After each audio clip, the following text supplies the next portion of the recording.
So this is a rechargeable external battery case for the iPhone 4.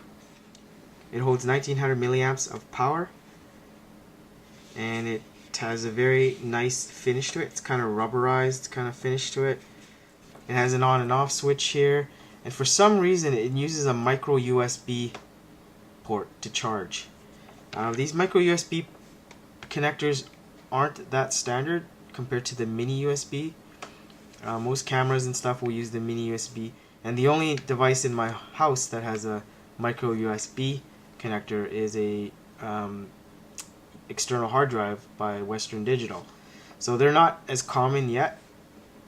What's really cool about the battery pack itself is that there's actually 4 LEDs on the back, and if you press the button, it lights up. So 4 LEDs means that this is fully charged, and it holds about 1900 milliamps, like I said before, and that's probably in the real world equivalent to maybe 1.5 full charges. So let's put the iPhone 4 in here and see how it fits.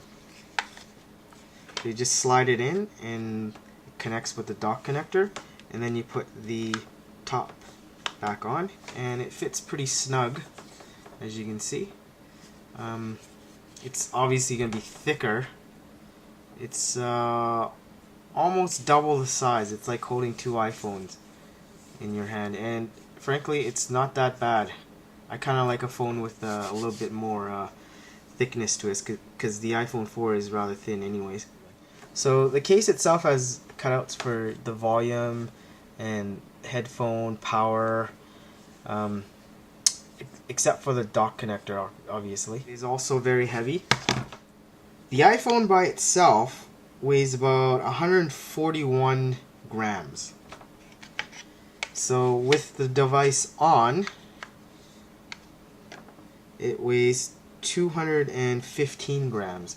So it definitely adds a bit of heft to this phone, but considering you're carrying more power, that's not too bad at all.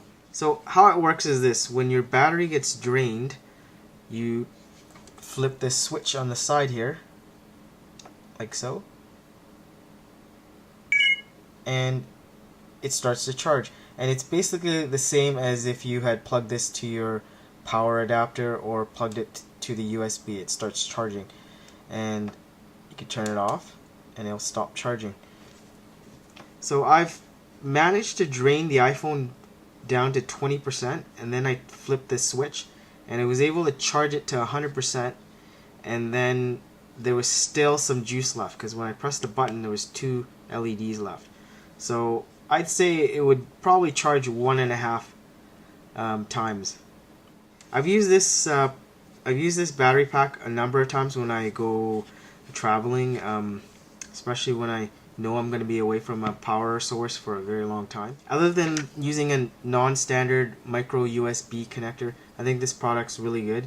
Maybe pick up a couple of these micro USB cables, so you could have one in the car and one at home and one at work. So this way, if you forget your cable, you could still charge the battery pack. It's actually a very nice phone, and like I said, it's got a really nice rubbery feel to it, and highly recommended. It's only about $20, and it makes it a lot heavier and bulkier, but if you've got big hands, it's actually quite nice to be able to actually hold a phone more comfortably, because it's bigger.